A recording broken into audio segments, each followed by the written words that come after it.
I watched her walk away for the last time through the floor-to-ceiling windows of my penthouse. Jasmine didn't look back. Her shoulders were straight, her head held high, even though I knew I'd just shattered her into a million pieces. The black SUV door closed behind her, and something in my chest cracked so loud, I thought the whole building heard it. That was 6 months ago. And every single day since then has been hell. My name is Park Min-ho, and I'm worth about $3 billion. That's what the magazines say, anyway. CEO of one of Korea's fastest-growing tech companies, Forbes 30 under 30. All that garbage that's supposed to mean something. But you know what $3 billion can't buy? A time machine. Can't undo the worst decision of your life. Can't bring back the only woman who ever really saw you. I met Jasmine 2 years ago at a fashion expo in Paris. I wasn't even supposed to be there. My assistant had dragged me along because apparently I needed to network beyond the tech bubble. I was bored out of my mind, checking my phone every 5 minutes, when I heard this laugh. Not a polite, hand-over-mouth giggle. A real laugh, loud and unapologetic. The kind that makes you want to know what's so funny. She was standing in front of her collection display, talking to a journalist, her hands moving in these big, animated gestures. She wore this burgundy dress that hugged every curve, and her natural hair was styled in this crown of curls that caught the light. She was beautiful. The kind that punches you right in the gut. "You're staring," my assistant whispered. "I'm observing," I said. "You're drooling." I walked over. Didn't even know what I was going to say. She turned before I got there, and our eyes met, and I swear something shifted in the universe right then. "Can I help you?" she asked, one eyebrow raised. "I don't know," I said honestly. "I just heard you laugh and had to come over here." She studied me for a second, then smiled. "Well, that's either really charming or really creepy. I haven't decided yet." "Fair enough. I'm Min-ho. Jasmine. And before you ask, yes, I designed all of this. Yes, it's for plus-sized women. And no, I don't need investment advice." I laughed. "Actually, I was going to ask if you wanted to get coffee."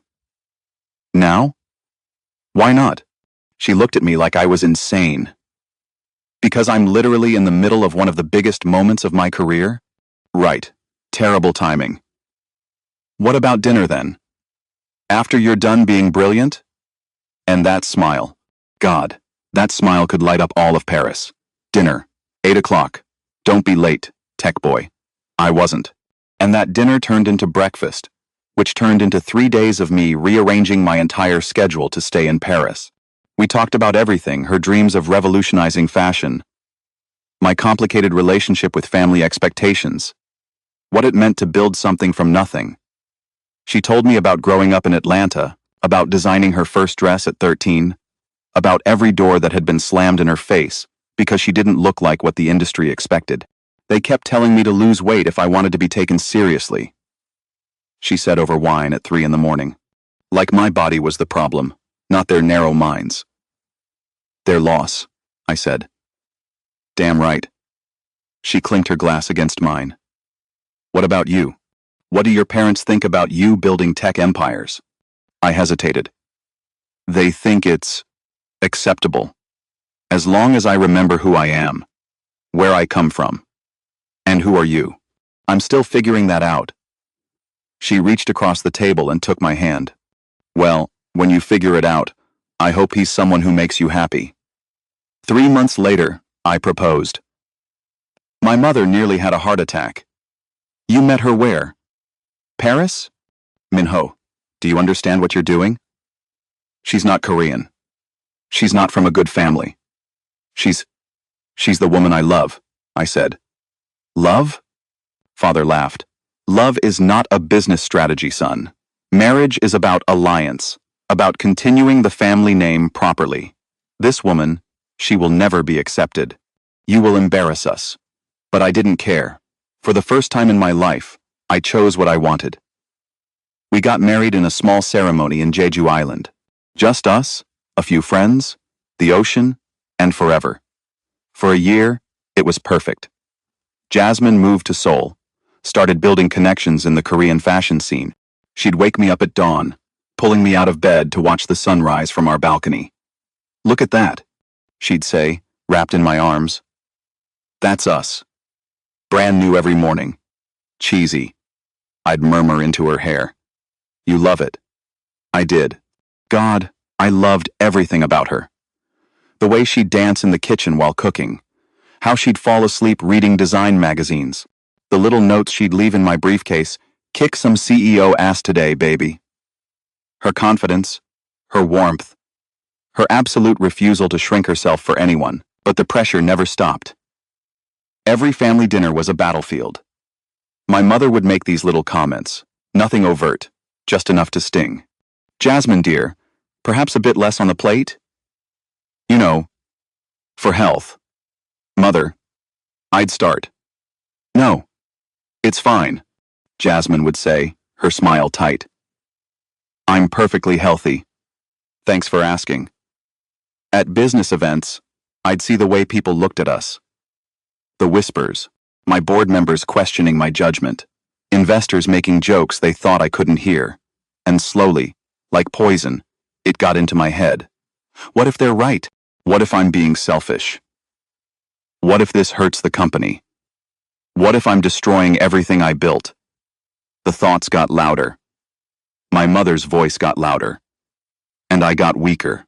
The breaking point came at my father's birthday celebration. 400 guests, Seoul's elite, everyone who mattered in Korean business. Jasmine wore this stunning navy dress she'd designed herself. She looked like royalty. But I saw it. All night, I saw it. The stares, the judgment. My mother's friends huddled together, glancing at Jasmine and whispering. My father's cold shoulder. The way people would congratulate me on the business, and then quickly change subjects when Jasmine approached. After the party, in the car, she was quiet. "You okay?" I asked. "Am I embarrassing you, Minho?" "What?" "No. Why would you?" "Because you barely touched me all night. You kept, I don't know, keeping distance between us. Like you were ashamed. That's not true.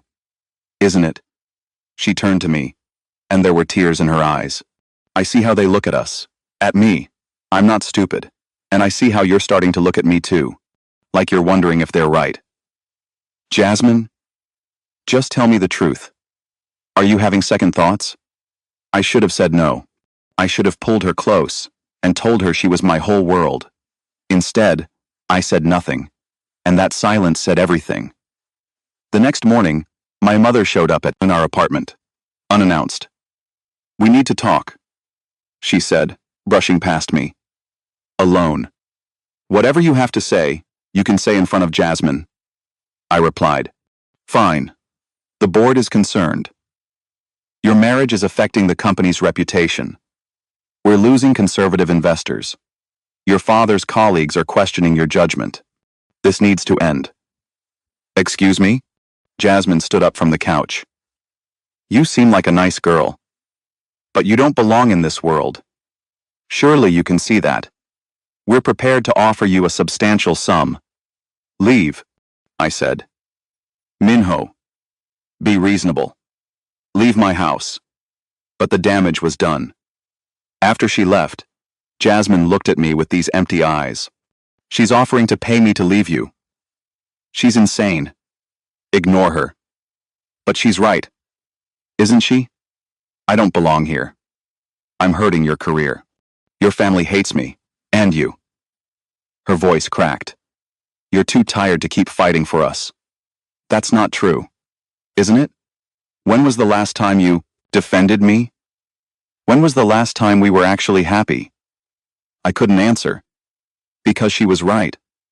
Over the next month, things fell apart. We barely talked. I threw myself into work, stayed late at the office, avoided going home. And Jasmine, my beautiful, vibrant Jasmine, started dimming. The light in her eyes got fainter. Then came the ultimatum. My father called me into his office. "Divorce her, or we're removing you from the company." The board voted. "This is not negotiable. You can't do this." We just did. "You have 1 week to decide what matters more, your marriage or everything you've built." I went home that night, and Jasmine was packing. "What are you doing?" I asked. "Making this easier for you," she said without looking up. "I'm going back to Atlanta for a while. Give you space to think." "Jasmine, stop." "No, Minho. I'm done watching you choose them over me every single day. I'm done being the problem in your perfect life.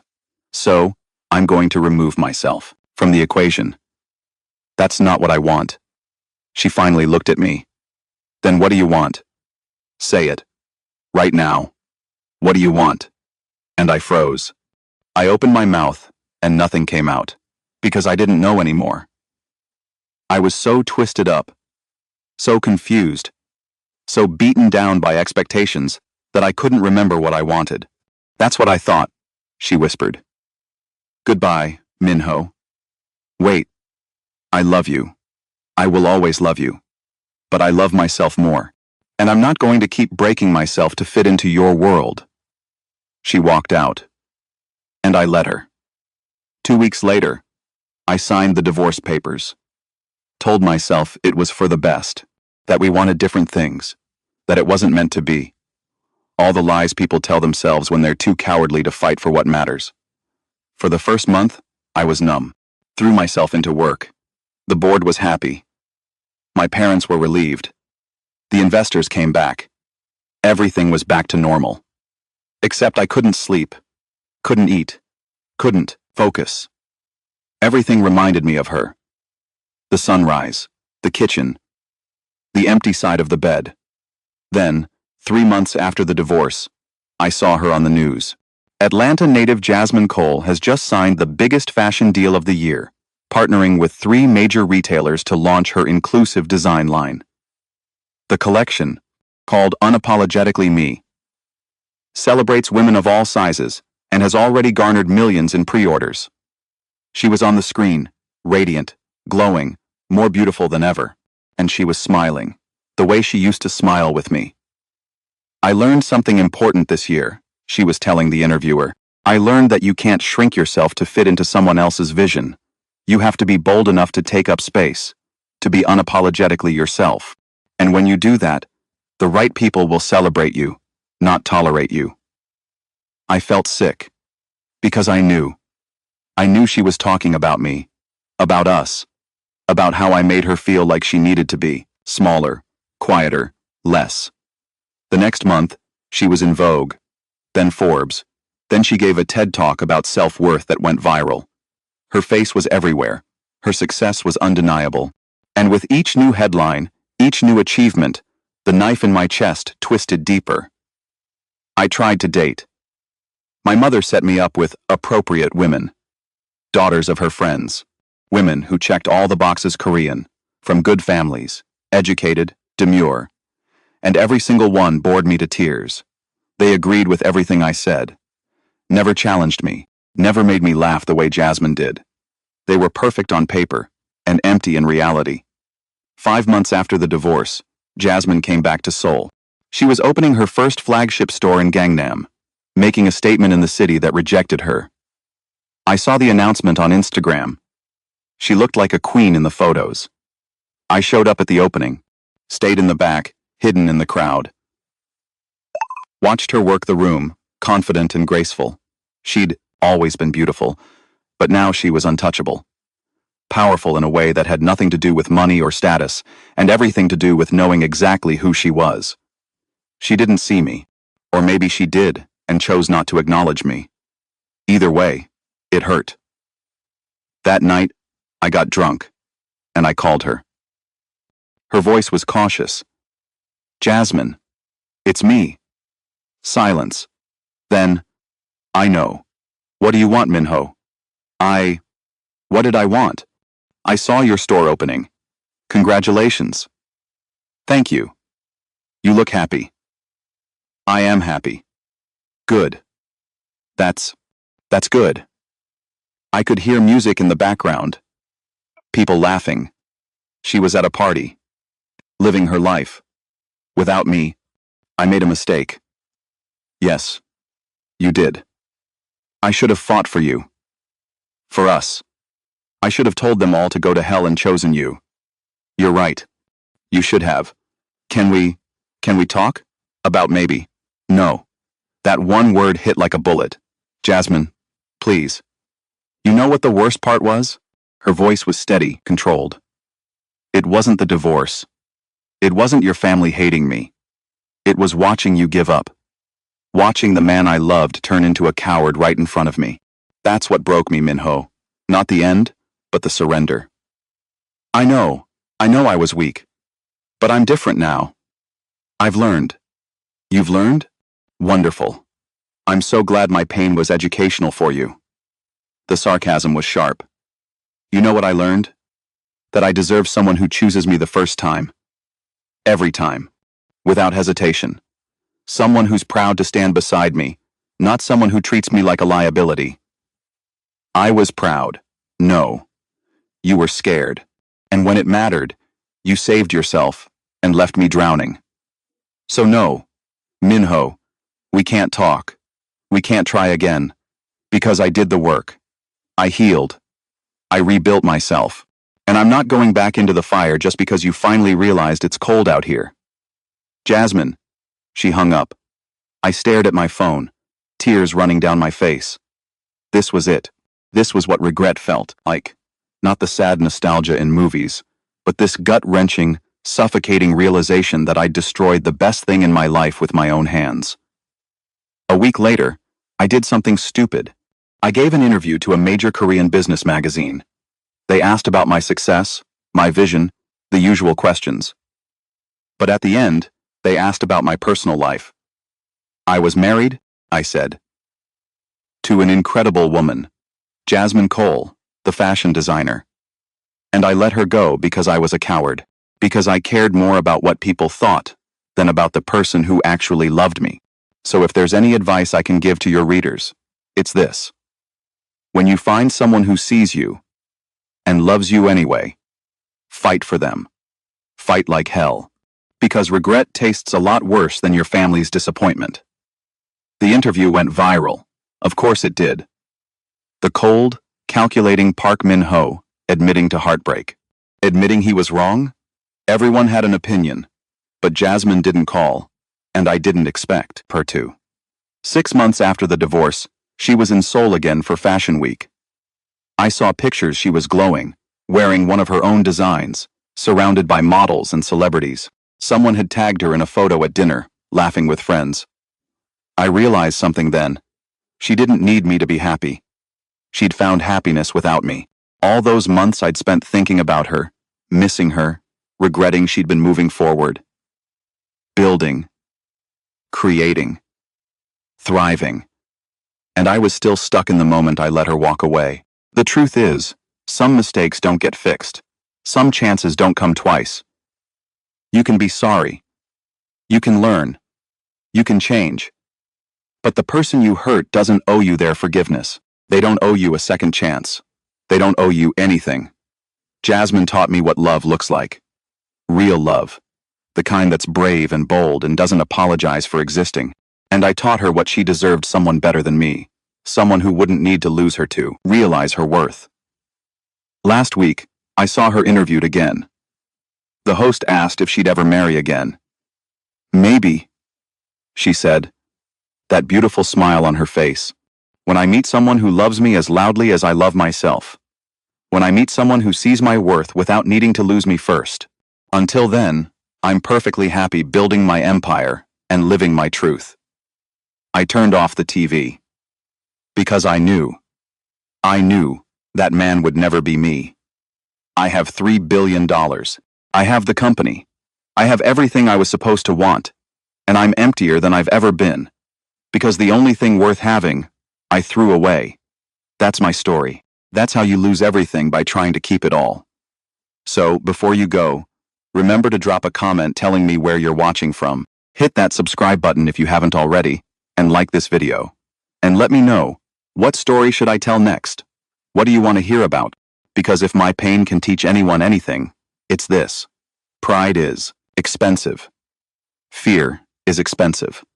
And the cost of losing yourself to make others happy? That's a bill you'll be paying for the rest of your life. Choose love. Choose boldly. Choose before it's too late. I didn't, and I'll regret it forever.